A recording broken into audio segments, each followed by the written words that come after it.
میرے نبی جیسا غریب پوری کائنات میں کوئی نہیں۔ میں جبوتی صومالیہ گیا ہوں، وہاں کے غربت کو دیکھ کر مجھے لگا جیسے لفظ غربت بھی ان کی غربت پہ روتا ہے۔ ایسی غربت میں نے پورے پاکستان میں کہیں نہیں دیکھی جو میں نے جبوتی میں دیکھی، صومالیہ میں دیکھی، کیمرون میں دیکھی، چاڈ میں دیکھی، سوڈان میں دیکھی۔ 24 گھنٹے میں ایک دفعہ بھی کھانا نصیب نہیں۔ ہمارا غریب سے غریب آدمی 24 گھنٹے میں چولہا جلا بیٹھتا ہے، لیکن میرے نبی پر جو غربت آئی، کوئی ہے پوری دنیا میں تو اللہ نے مجھے پھرائی ہے جس کے گھر میں 2 مہینے چولہا نہ جلتا ہو۔ میرے نبی وہ فقیر تھے جن کے گھر میں 2 مہینے چولہا نہیں جلتا تھا۔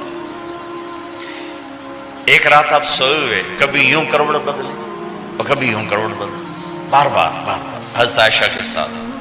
تو تھوڑی دیر کے بعد آپ تھوڑا سا آگے ہوئے اور چارپائی کی جو لکڑی ہوتی جس پر بان بنا ہوتا ہے، اس پہ پیٹ کو یوں فکس کر کے اور نیچے لٹک گئے، دھڑ آدھا نیچے لٹک۔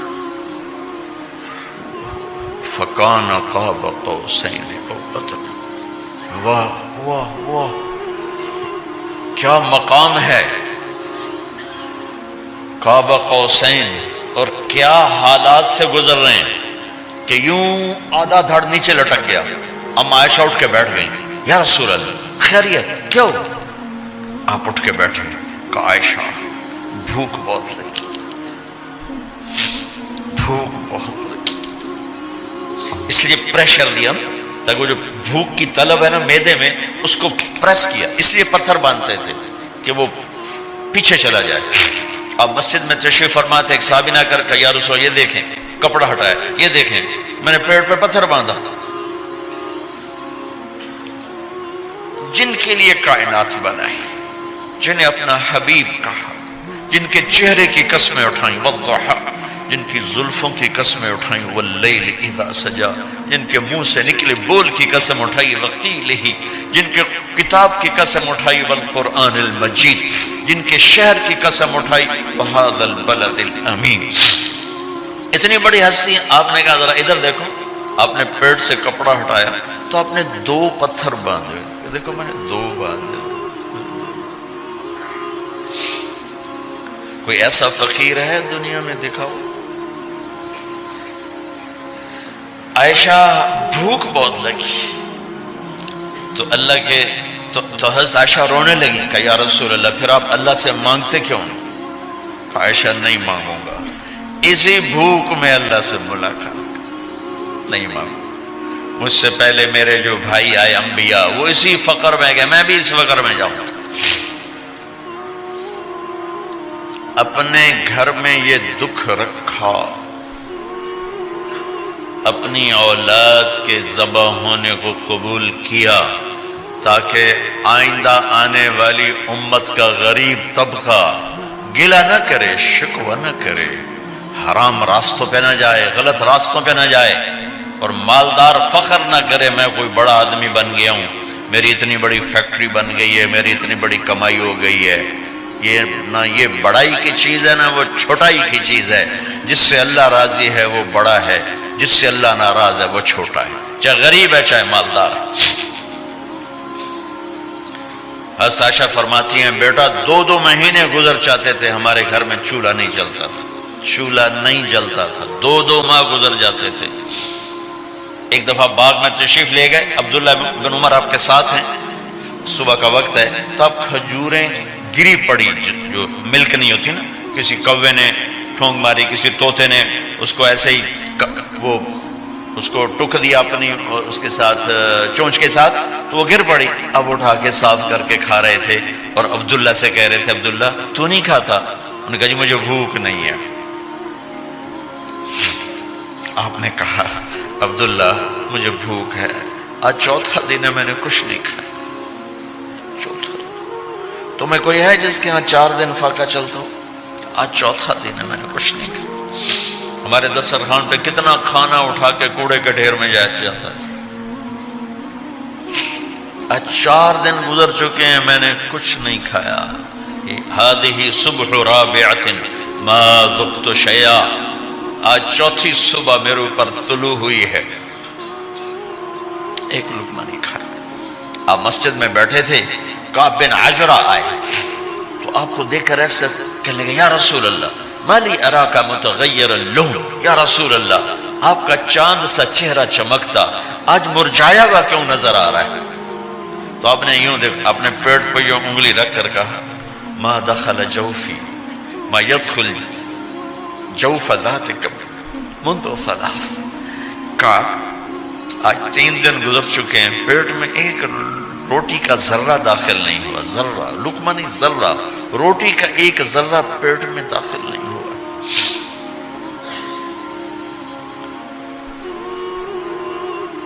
اور اتنی بڑی رسالت، اتنی بڑی نبوت،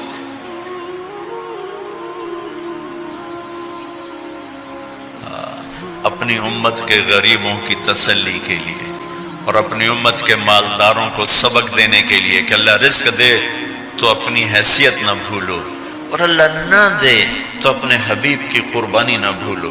انہوں نے تو جان بوجھ کے یہ کیا، جان بوجھ کے، یہ نہیں کہ آپ کو کوئی تنگی اللہ کی طرف سے، جان بوجھ کے۔ اور سارے گھر کا یہ حال ہے۔ حضرت فاطمہ رضی اللہ تعالیٰ عنہ سے ملنے گئے، کہا بیٹے میں اندر آ جاؤں، میرے ساتھ عمران بھی ہیں، ایک صحابی تھے عرب سردار، میرے ساتھ عمران بھی ہیں۔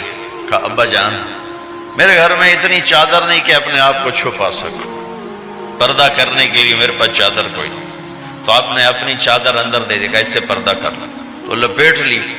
اب اندر آئے تو آپ نے پوچھا میں نے سنا تھا تو بیمار ہے، میں تیرا حال پوچھنے آیا ہوں۔ تو باپ کو دیکھ کے آنسو نکل آئے کہ یا رسول اللہ بیماری بھی ہے اور بھوک بھی ہے، دونوں ہی ہیں، صرف بیماری نہیں بھوک بھی ہے۔ بڑے بڑے مصیبتوں سے لڑ جانے والے ماتھے پہ کبھی بل نہ آیا۔ بیٹی کے آنسوں نے پگھلا بھی دیا اور رلا بھی دیا، آپ بھی رو پڑے، آپ بھی رو پڑے۔ پھر کہا میری بیٹی نہ رو، والذی بعث اباک بالحق ما ذقت من 3 ایام طواقا، آج 3 دن ہے میں نے ایک لقمہ نہیں کھایا، میں تیرے ساتھ۔ اور میری بیٹی میں تمہیں بتاؤں، میرے رب نے مجھے کہا تھا میرے حبیب اگر آپ چاہیں تو احد پہاڑ سونا بنا دو، 10 میل لمبا چوڑا ہے احد پہاڑ، 10 میل، میں احد پہاڑ سونا بنا دوں آپ کی خدمت میں پیش کروں؟ تو میں نے کہا نہیں یا اللہ مجھے نہیں چاہیے، میں ایک دن بھوکا رہوں گا، ایک دن کھانا کھاؤں گا۔ پھر فرمایا بیٹی کیا تجھے یہ عزت کافی نہیں ہے کہ اللہ نے تجھے جنت کی عورتوں کا سردار بنا دیا؟ یہ سرداری سونے چاندی میں تل کے نہیں ملی ہی، ہوئے ہوئے ہوئے قربان جاؤ۔ بھائیو آپ سب ماشاءاللہ نوجوان نظر آ رہے ہو، تھوڑا وقت نکال کے اگر آپ پڑھے ہوئے ہو اپنے نبی کی زندگی پڑھا کرو، اپنے نبی کی زندگی پڑھا کرو، بڑا ایمان بھی بنے گا، حوصلہ بھی ملے۔ آپ حسن حسین کو کہتے تھے میری آنکھوں کی ٹھنڈک، میرے جگر کے ٹکڑے، میرے سینے کی ٹھنڈک، میرے لاڈلے، جنت کے چاند، جنت کے سردار، میرے 2 پھول، یہ سارے الفاظ حسن حسین کے لیے ہیں۔ اور ان کے بھوک کی وجہ سے رونے کی آواز سنتے تھے اور تڑپتے تھے، لیکن روٹی نہیں مانگی ان کے لیے، روٹی نہیں مانگی، کہ اپنی امت کے غریبوں کو تسلی دینی تھی کہ اگر میں فقیر بن کے جا رہا ہوں تو تمہارے اوپر بھی امتحان ہے، چند دن برداشت کرو۔ آپ نے فرمایا سب سے پہلے میں جنت میں داخل ہوں گا، سارے نبیوں پر جنت حرام ہے جب تک میں نہ چلا جاؤں، اور ساری امتوں پر جنت حرام ہے جب تک میری امت نہ چلی جائے، سب سے پہلے میں جنت میں داخل ہوں گا۔ وما یا فقراء المؤمنین، اور میرے ساتھ میری امت کے غریب لوگوں، میرے ساتھ میری امت کے غریب لوگ میرے ساتھ پہلے داخل ہوں گے۔ حضرت فاطمہ کے گھر میں فاقہ حد سے بڑھ گیا تو حضرت علی نے فرمایا کہ جاؤ اللہ کے نبی سے کچھ تو مانگ کے آؤ، کچھ تو پیٹ میں جائے۔ زندگی میں کبھی ایسا موقع نہیں آیا، یہ ایک دفعہ اتنا فاقہ آیا کہ حضرت علی جیسی ہستی نے بھی کہا جاؤ۔ تو آپ تشریف لائیں اور دروازے پہ دستک دی تو اتنا پیار تھا. جب حضرت فاطمہ گھر میں داخل ہوتی، اللہ نے ہمیں اولاد کے ساتھ کیا سلوک کرنا ہے اللہ نے ہمیں اپنے نبی سے یہ بھی سکھایا. حضرت فاطمہ جب بھی گھر میں آتی، اور ساتھ ہی تو گھر تھا، دیوار سے دیوار ملی تھی، روز کا آنا جانا تھا، تو میرے نبی بیٹھے نہیں رہتے تھے، آؤ فاطمہ کیا حال ہے، کھڑے ہو جاتے اور تیزی سے آگے بڑھتے. دروازے پر ہی حضرت فاطمہ کا ہاتھ پکڑ لیتے، ہاتھ کا بوسہ لیتے، بوسہ لے کر ہاتھ پکڑے پکڑے بیٹی کو چارپائی پہ پہلے بٹھاتے، اس کے بعد خود بیٹھتے تھے. اکرموا اولادکم، میرے نبی نے کہا اولاد کو عزت دو، پھر وہ تمہیں عزت دیں گے. ہمارے ماحول میں اکثر ماں باپ نے اولاد پہ ڈنڈا ہی اٹھایا ہوتا ہے، پھر ان میں بغاوت پیدا ہو جاتی، پھر کہتے ہیں اولاد نافرمان. آپ نے دستک دی تو کہنے لگے یہ تو فاطمہ کی دستک ہے، خیر تو ہے، پہلے تو کبھی اس وقت میں آئی نہیں. تو آپ نے ام ایمن سے کہا دروازہ کھولو. ام ایمن نے دروازہ کھولا تو آپ نے استقبال کیا، بٹھایا، پوچھا بیٹی کیا ہوا، اس وقت میں کیسے آئیں؟ کہ یا رسول اللہ بہت فقر ہے، بہت بھوک ہے، آپ کے پاس سنا کچھ مال آیا ہے، کچھ ہمیں بھی دے دیا جائے. اتنی صابر بیٹی زندگی میں ایک دفعہ بھوک کی شکایت لے کر آئیں، اور آگے باپ نے پھر پیپر لے لیا، پھر امتحان میں ڈال دیا. آپ نے کہا بیٹی میرے پاس 5 بکریاں کھڑی ہیں، دے دوں یا 5 دعائیں سکھا دوں؟ یہ بھی کوئی کتنا سخت موقع تھا، کتنا سخت موقع ہے کہ صبر کا پہاڑ بیٹی اتنی مجبور ہو کر آتی ہیں کہ یا رسول اللہ برا حال. تو میرے نبی کہتے بیٹی یہ بکریاں بھی لے جا، دعائیں بھی لے جا، دونوں جمع کر دیتے، یا دعائیں بعد میں سکھا دیتے، بکریاں دیتے، ایک تو دے دیتے. پر امت کے غریبوں کو تسلی دینی تھی، چونکہ امت میں اکثر طبقہ غریب ہوگا. تو آپ نے کہا بیٹی 5 بکریاں دوں یا 5 دعائیں دوں؟ تو وہ سمجھ گئی اپنے باپ کے مزاج کو کہ ابا جان امتحان لے رہے ہیں. تو کہا ابا جان بکریاں چھوڑ دیں، مجھے دعائیں سکھا دیں، مجھے بکریاں نہیں چاہیے. بھوکے کی رات بھی گزر جاتی ہے اور بھوکے کا دن بھی ڈوب جاتا ہے. تو آپ کا چہرہ ایسے کھل گیا کہ میری بیٹی پاس ہو گئی. کہ بیٹی آپ تم دعا میں یہ کہا کرو یا اول الاولین یا آخر الاخرین یا ذا القوة المتین یا راحم المساکین یا ارحم الراحمین. یہ تیرے لیے 5 بکریوں سے اعلیٰ چیز. اب گھر واپس گئیں خالی ہاتھ.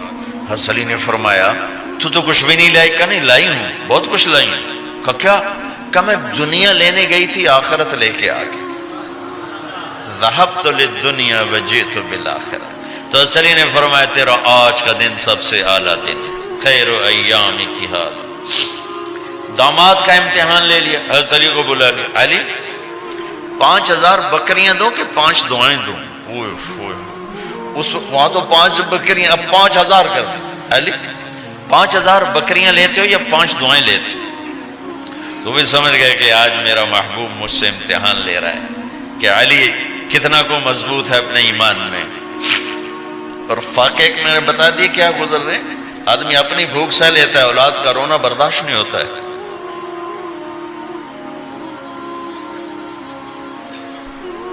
علی 5 دعائیں دوں کہ 5000 بکریاں؟ حضرت علی نے عرض کی یا رسول اللہ دعائیں سکھا دیں، بکریاں نہیں چاہیے. میرا نبی کا چہرہ کھل گیا کہ میرا داماد بھی پاس ہو گیا. علی تو یہ دعا مانگا کر روزانہ، اللہم اغفر لی ذنبی ووسع لی خلقی وبارک لی فی رزقی وقنعنی بما رزقتنی ولا تذهب قلبی الی شیء صرفته عنی. یہ 5 دعائیں تو مانگا کر، 5000 بکریوں سے زیادہ ہے. اللہم اغفر لی ذنبی، اللہ میرا گناہ معاف کر. وسع لی خلقی، میرے اخلاق عالی شان کر. بارک لی فی رزقی، میرے رزق میں برکت دے. قنعنی بما رزقتنی، مجھے لالچ سے نکال دے، مجھے لالچی نہ بنا، مجھے حریص نہ بنا. ولا تذهب قلبی الی شیء صرفتہ عنی، جو تو نے مجھے دیا نہیں اس کی میرے اندر سے طلب بھی ختم کر دے، مجھے اس کا طلبگار بھی نہ بنا کہ یہ 5000 بکریوں سے زیادہ ہے۔